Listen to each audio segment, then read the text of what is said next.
Subscribe now and press the bell icon. Never miss an update. नमस्कार मित्रों, स्वागत करता हूं सभी का इस YouTube चैनल पर। साथियों, क्लास चालू करने से पहले सबसे पहले मैं बताना चाहूँगा कि सुबह लगभग 9 बजे के लगभग मैंने 11th-12th की RBSC की भी और NCERT की भी 11th-12th की साइकोलॉजी की बुक अपलोड कर दी गई है। 4 बुक की मैंने अपलोड की है, तो आप चारों बुक को डाउनलोड कर सकते हो। अगर आपने वो वीडियो नहीं देखा है तो एक बार उस वीडियो को ज़रूर देखें। वीडियो के एंड में आपको लास्ट जो वीडियो है वो बिल्कुल एंड स्क्रीन में आपको मिल जाएगा। चलिए शुरू करते हैं। और ये जो टेस्ट है मित्रों, ये टेस्ट जो DLED की जो सिलेबस चलता है उसमें जो बुक चलती है, जो वो बिल्कुल ऑथेंटिक बुक है, उनमें से टीचिंग मेथड के प्रश्न बनाए गए हैं। बहुत सारे प्रश्न आपको नए देखने को मिलेंगे और जो ग्रामर के प्रश्न हैं वो भी बहुत ही शानदार बनाए गए हैं। तो बिल्कुल इस वीडियो को ज़रूर पूरा देखें। बहुत सारी नई चीज़ें आपके सामने आने वाली है। हो सकता है डायरेक्टली एग्जाम में आज के टेस्ट में से प्रश्न आ जाए। तो चलिए शुरू करते हैं। पहला प्रश्न है, कौन से शब्द में संधि, उपसर्ग व समास व प्रत्यय है? संधि भी होना चाहिए, उपसर्ग भी होना चाहिए, समास भी होना चाहिए और प्रत्यय भी होना चाहिए। ऐतिहासिक, स्वार्थी, अनुपजाऊ और प्रतिष्ठा। तो मित्रों राइट आंसर बताइए कि ऐसा सही आंसर इसका राइट क्या रहेगा।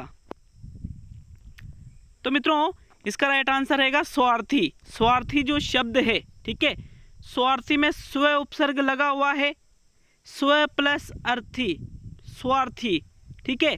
ये इसमें संधि हो चुकी है, स्व प्लस अर्थी बराबर स्वार्थी शब्द बन गया। तो इसमें उपसर्ग भी है, संधि भी हो रही है और प्रत्यय की मैं बात करूँ स्व प्लस अर्थ प्लस ई बराबर शब्द बनेगा स्वार्थी। ई प्रत्यय इसमें लगा हुआ है। समास की बात करूं, उपसर्ग लगने पर इसमें समास हो जाता है अव्ययी भाव।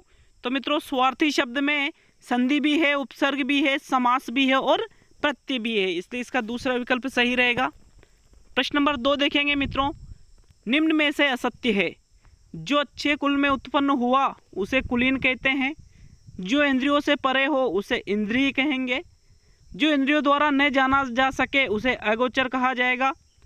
या वह स्त्री जिसके पति ने दूसरी शादी कर ली है उसे अध्यूढ़ा कहेंगे। तो मित्रों इनमें से ऐसा कौन सा कथन है जो असत्य या गलत है?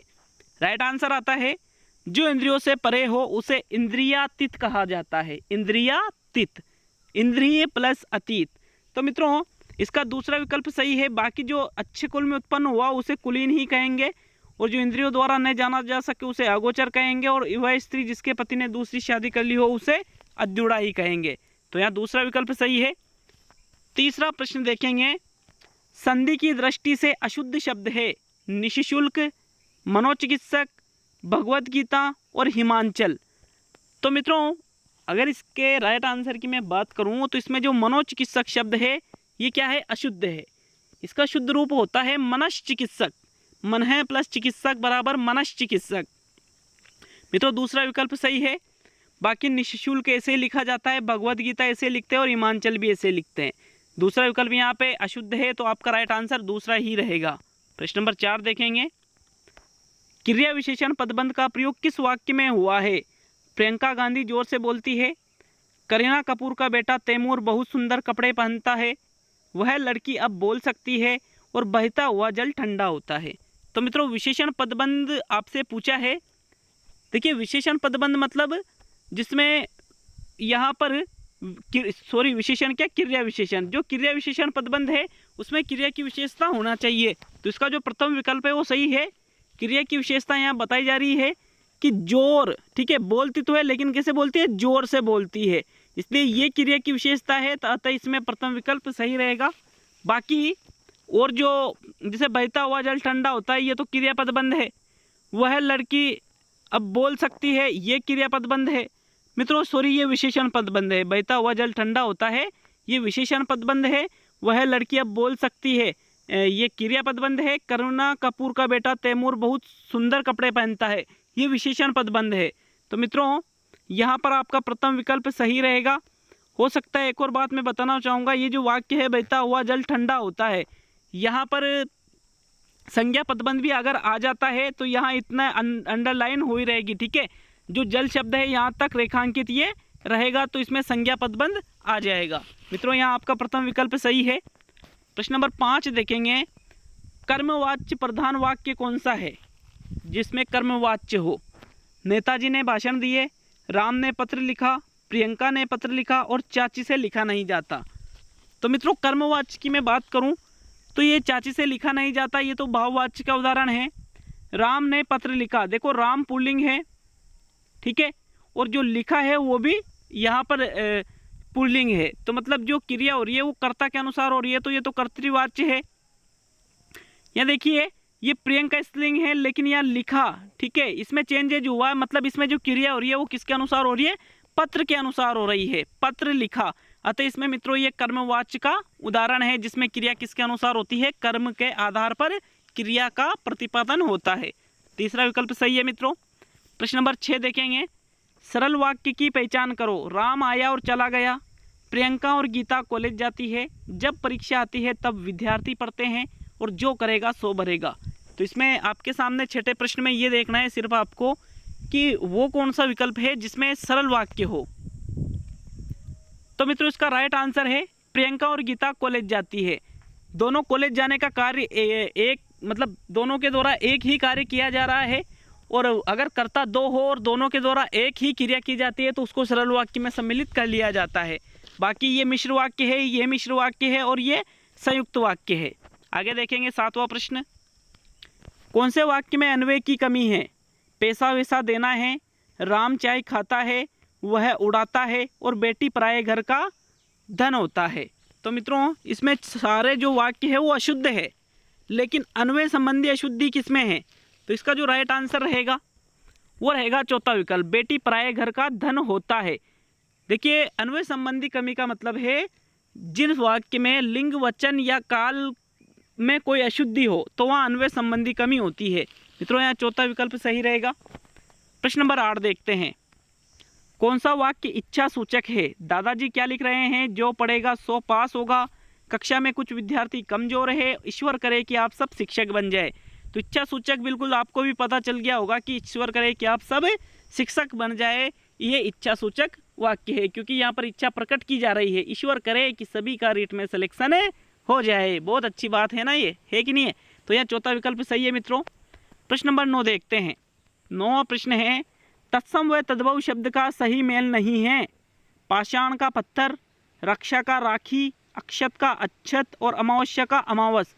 तो आपको वो विकल्प देखना है जिसमें तत्सम तद्भव का सही मेल नहीं हो रहा है। मित्रों सीधी सी चीज है, इसका जो सही आंसर है वो रहेगा प्रथम विकल्प, पाषाण का पत्थर नहीं होता है, ठीक है, बल्कि ये जो पत्थर तद्भव है ये प्रस्तर का होता है। क्या होता है? प्रस्तर का पत्थर होता है, और पाषाण का पाहन होता है। क्या होता है? पाहन। तो मित्रों यहाँ पर इसका प्रथम विकल्प बिल्कुल सही रहेगा। एक बात और कहना चाहूँगा साथियों कि यार अगर आप बिल्कुल चैनल पर नए हैं तो यार चैनल को सब्सक्राइब करके मेरा मनोबल बढ़ाए, वीडियो को लाइक करें ताकि मुझे और प्रेरणा मिले कि हाँ मैं आपके लिए और अच्छे से अच्छे क्वेश्चन लेकर आऊँ। जो टीचिंग मेथड के क्वेश्चन हैं वो तो एकदम शानदार लगने वाले हैं, अभी आने वाले हैं कुछ समय बाद। हालांकि व्याकरण के प्रश्न भी आपको अच्छे लग रहे होंगे। चलिए शुरू नेक्स्ट 10वां प्रश्न देखेंगे। ये अथवा अप्रत्ययुक्त शब्द नहीं है। कौशल, जैन, कार्तिकेय और साफल्य। आपको वो शब्द देखना है जिसमें न तो अप्रत्यय लगा हुआ है न ये प्रत्यय लगा हुआ है।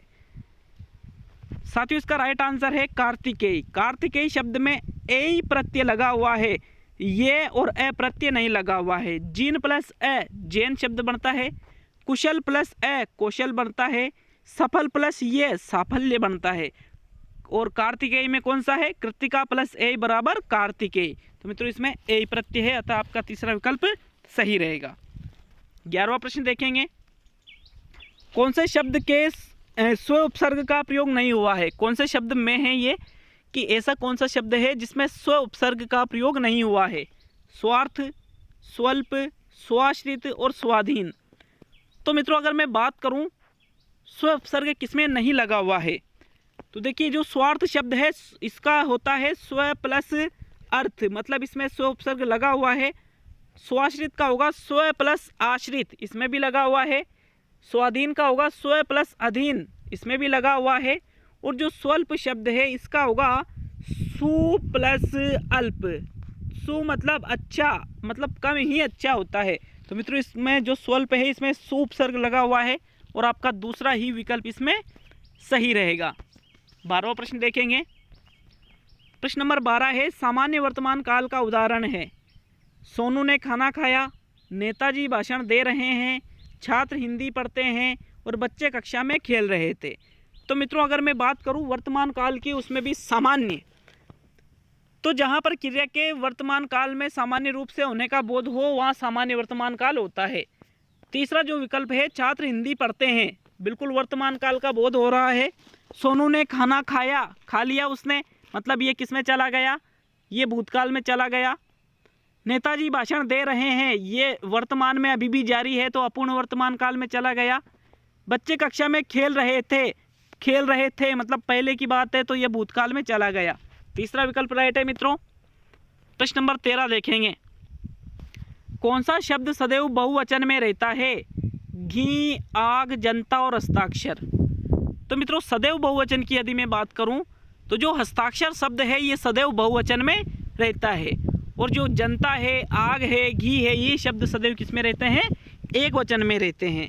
तो मित्रों यहाँ चौथा विकल्प आपका सही रहेगा। प्रश्न नंबर 14 देखेंगे। 14वां प्रश्न है, तत्पुरुष समास का उदाहरण है त्रिकाल, पंचानन, गुणातीत और 19।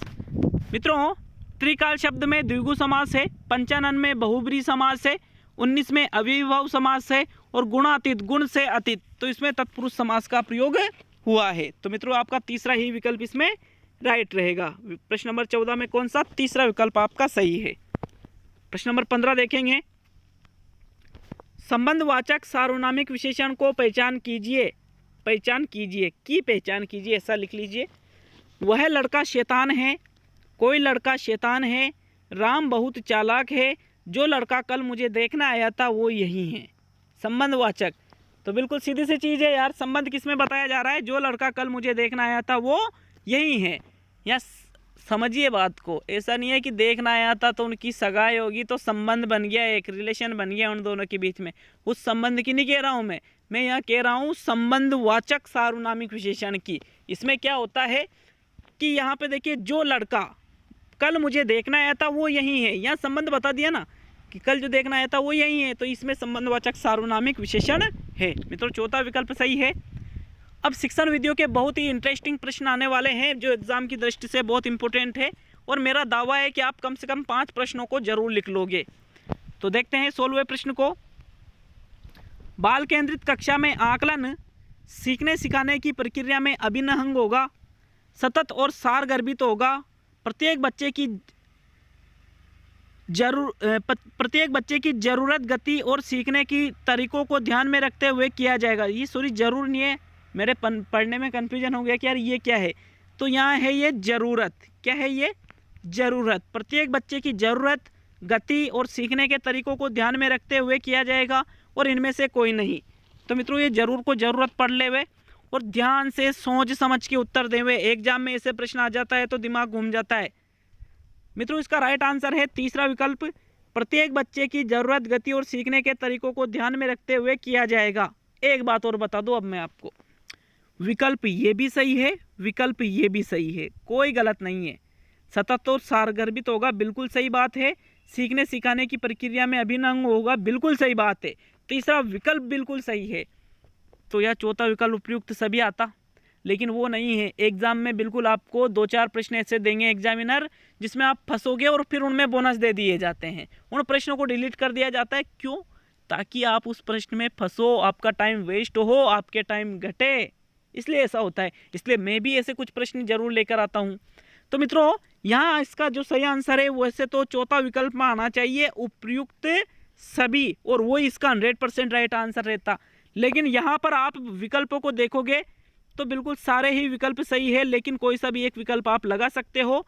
बिल्कुल यहाँ पर मैंने तीसरा विकल्प इसमें लगा दिया है। प्रश्न नंबर 17 देखेंगे मित्रों। 17वां प्रश्न है, बाल साध का अर्थ है शिशु की पहली किलकारी, बच्चे का शब्द ज्ञान, बच्चे का शांत स्वभाव और बच्चे की निद्रा। तो बाल साध का क्या अर्थ है मित्रों? इसका राइट आंसर आता है शिशु की पहली किलकारी को ही बाल साध कहा जाता है। देखिए लगा होगा बिल्कुल आपको नए प्रश्न जरूर मिलेंगे।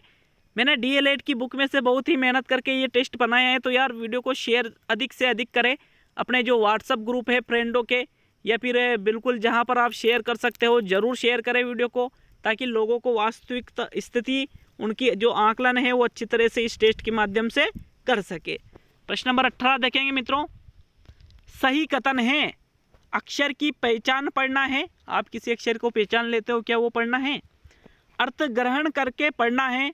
ध्वनि संकेतों का उच्चारण ही पढ़ना है, और इनमें से कोई नहीं। तो मित्रों अर्थ ग्रहण ही पढ़ना है। आप किसी चीज़ को पढ़ लेते हो और उसका अर्थ नहीं समझते हो तो उसको पठन नहीं कह सकते, उसका अर्थ समझना बहुत जरूरी होता है। मतलब अर्थ ग्रहण क्या होता है, पठन या पढ़ना होता है। मित्रों यहाँ दूसरा विकल्प सही है। प्रश्न नंबर 19 देखेंगे। स्वाध्याय का अभिप्राय है गृह कार्य करना, स्व प्रेरित अध्ययन करना, कक्षा कक्ष में शिक्षण और पाठ को रटना। तो स्वाध्याय का सीधा सो मतलब है यार, स्वाध्याय मतलब खुद ही पढ़ेंगे। तो स्व प्रेरित अध्ययन करना मतलब खुद से ही प्रेरित होकर जो अध्ययन किया जाता है उसको ही स्वाध्याय कहा जाता है। आप जो कहते हो ना सेल्फ स्टडी, उसको ही स्वाध्याय के नाम से जाना जाता है। प्रश्न नंबर 20 देखेंगे मित्रों। 85 का मानक रूप क्या है। 85, 85 और 85। तो मित्रों 85 का जो मानक रूप आता है वो आता है 85। ठीक है, प्रथम विकल्प इसका सही रहेगा।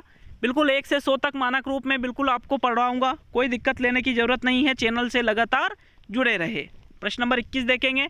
और कल आपके साइकोलॉजी की जो 11-12 की बुक है वो स्टार्ट करने वाला हूँ, और जो शिक्षण विधियाँ हैं उसकी भी क्लास बहुत जल्द स्टार्ट करने वाला हूँ। शायद कल से ही क्लास आपके लिए आ जाएगी। तो मित्रों 21वां प्रश्न देखेंगे।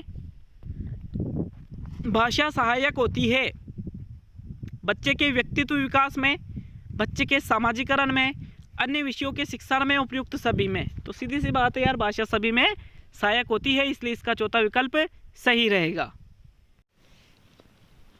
साथियों 22वां प्रश्न देखेंगे। प्रश्न नंबर 22 क्या है। बच्चा पाठ में से समानार्थक शब्दों को छांटकर उनका वर्गीकरण करता है, इसका संबंध किस उद्देश्य से है। अभिव्यक्तात्मक, अभिरुच्यात्मक, अभिवृत्त्यात्मक, अर्थग्रहणात्मक। तो मित्रों सीधी सी चीज़ है कि कोई बच्चा है वो पाठ में से समानार्थक शब्दों को छांटकर उनका वर्गीकरण कर रहा है, तो इसको ही अर्थग्रहणात्मक उद्देश्य के अंतर्गत सम्मिलित किया जाता है। मित्रों यहाँ इसका कौन सा विकल्प सही रहेगा। प्रश्न नंबर 22 में इसका चौथा विकल्प सही रहेगा। प्रश्न नंबर 23 देखेंगे। मौखिक अभिव्यक्ति का आधार है सुनना, बोलना, पढ़ना और 1 व 2। तो मित्रों मौखिक अभिव्यक्ति की यदि मैं बात करूं तो इसका आधार होता है सुनना भी होता है और बोलना भी होता है, क्योंकि आप किसी चीज़ को सुनोगे फिर ही तो बोलोगे। देखिए जो व्यक्ति जन्म से बहरा होता है वो फिर गूंगा भी होता है, इस चीज़ का हमेशा याद रखना। अगर जन्म से ही कोई बहरा है तो वो 100% गूंगा रहेगा, क्योंकि उसने कुछ ध्वनि सुनी ही नहीं तो वो बोलेगा कैसे। इसलिए मित्रों सुनना व बोलना दोनों मौखिक अभिव्यक्ति के आधार होते हैं, इसका चौथा विकल्प ही सही रहेगा। प्रश्न नंबर 24 देखेंगे। प्रस्तावना कौशल कक्षा अध्यापन क्रिया की स्थिति है प्रारंभिक, मध्य, अंतिम और कोई नहीं। प्रस्तावना कौशल का प्रयोग जब अध्यापक पढ़ाता है दैनिक पाठ योजना के माध्यम से तो कब किया जाता है। इसका राइट आंसर है, सभी को पता होगा, प्रस्तावना कौशल का प्रयोग जो प्रारंभिक स्थिति होती है कक्षा में जब पढ़ाना शुरू किया जाता है तब ही प्रस्तावना कौशल का प्रयोग कक्षा में कर लिया जाता है। अतः मित्रों इसका प्रथम विकल्प सही रहेगा। प्रश्न नंबर 25 देखेंगे। शिक्षण की डाल्टन प्रणाली को यह नाम दिया गया क्योंकि इसके प्रतिपादक का नाम डाल्टन था, इसमें इस्तेमाल होने वाले उपकरण का नाम डाल्टन था, इस प्रणाली का प्रथम विद्यालय डाल्टन नगर में स्थापित किया गया था और उपयुक्त सभी। तो मित्रों इसका जो सही आंसर है वो रहेगा तीसरा विकल्प। इसका जो प्रयोग है सबसे पहले डाल्टन नामक शहर में या डाल्टन नामक नगर में एक विद्यालय खोला और उसी में इसका प्रयोग किया गया, इसलिए इसको डाल्टन प्रणाली नाम दे दिया गया। अतः मित्रों इसका तीसरा विकल्प सही रहेगा। चलिए नेक्स्ट 26वां प्रश्न देखेंगे। मॉन्टेसरी शिक्षा प्रणाली में अधिक बल दिया जाता है सैद्धांतिक शिक्षण पर, पुस्तकीय ज्ञान पर, शिक्षा की व्यवहारिकता पर और उपयुक्त सभी सही है। तो मित्रों जो मॉन्टेसरी मैडम मारिया मॉन्टेसरी की विधि है उसमें सबसे अधिक बल किस पर दिया जाता है। तो आपका सीधा सा आंसर रहेगा यार शिक्षा की व्यवहारिकता पर। खेल खेल के माध्यम से बालकों को सिखाया जाता है तो व्यवहारिकता पर अधिक बल दिया जाएगा। मित्रों इसका तीसरा विकल्प सही है। यार इस टेस्ट में मैंने बहुत ज़्यादा मेहनत की है बनाने में, तो आप प्लीज़ वीडियो को लाइक कर देना अगर अच्छा लगता है तो, नहीं तो डिसलाइक बिल्कुल करके जाना। और वीडियो को अंत में ये भी बता के जाना जितने प्रश्न सही होते हैं, और लास्ट में ये कमेंट करके ज़रूर जाना टेस्ट आपको कैसा लगा। इसकी मैं अपेक्षा करता हूँ आपसे कि आप ये कमेंट करके ज़रूर जाएंगे। प्रश्न नंबर 27 देखेंगे। भाषा संसर्ग विधि है नवीन विधि, नवीनतम विधि, प्राचीन विधि और नवीन व प्राचीन विधि। तो मित्रों जो भाषा संसर्ग विधि है वो शिक्षण की एक प्राचीन विधि है। ठीक है, कौन सी विधि है? प्राचीन। यह पुराने समय से ही भाषा शिक्षण में प्रयोग में लाई जा रही है। तो इतना मित्रों इसका तीसरा विकल्प सही रहेगा। प्रश्न नंबर 28 देखेंगे। लेखन कौशल का उद्देश्य नहीं है प्रश्नोत्तर लेखन की योग्यता प्रदान करना, छात्रों में सुडौल अक्षरों में सुंदर ढंग से लिखने की भावना उत्पन्न करना, चिंतन शक्ति विकसित करना और रटंत प्रणाली को विकसित करना। तो मित्रों सभी को आंसर पता लग गया होगा कि लेखन कौशल का क्या उद्देश्य नहीं है? रटंत प्रणाली को विकसित करना लेखन कौशल का उद्देश्य नहीं है। अतः मित्रों यहाँ इसका चौथा विकल्प बिल्कुल सही रहेगा। प्रश्न नंबर 29 देखेंगे। मित्रों 29वां प्रश्न है, पद्य शिक्षण में कौन सी प्रणाली सर्वाधिक रूप से श्रेष्ठ मानी जा सकती है? दंडान्वय, खंडान्वय, भाष्य और नाटक। इनमें से पद्य शिक्षण में जो श्रेष्ठ विधि है दिए गए विकल्पों में से वो कौन सी है? तो मित्रों यहाँ पर जो खंडान्वय विधि है वो पद्य शिक्षण की सर्वश्रेष्ठ विधि मानी जाती है दिए गए विकल्पों में से, तो इसका दूसरा विकल्प सही रहेगा। और आज का अंतिम प्रश्न देखेंगे साथियों। व्यास प्रणाली का दूसरा नाम क्या है? भाष्य प्रणाली, समीक्षा प्रणाली, गीत एवं नाट्य प्रणाली और तुलना प्रणाली। तो मित्रों जो व्यास प्रणाली है इसको भाष्य प्रणाली के नाम से भी जाना जाता है। तो बिल्कुल कमेंट करके जाए टेस्ट कैसा लगा। अधिक से अधिक वीडियो को जरूर शेयर करें, और अगर आप एक शेयर भी कर देते हो तो यार मुझे बहुत ही अच्छा लगेगा कि मैं आपके लिए इतनी मेहनत करता हूं। तो आप एक छोटा सा शेयर और छोटा सा लाइक जरूर करके जाओ। तो मिलते हैं बहुत जल्द अगले वीडियो में।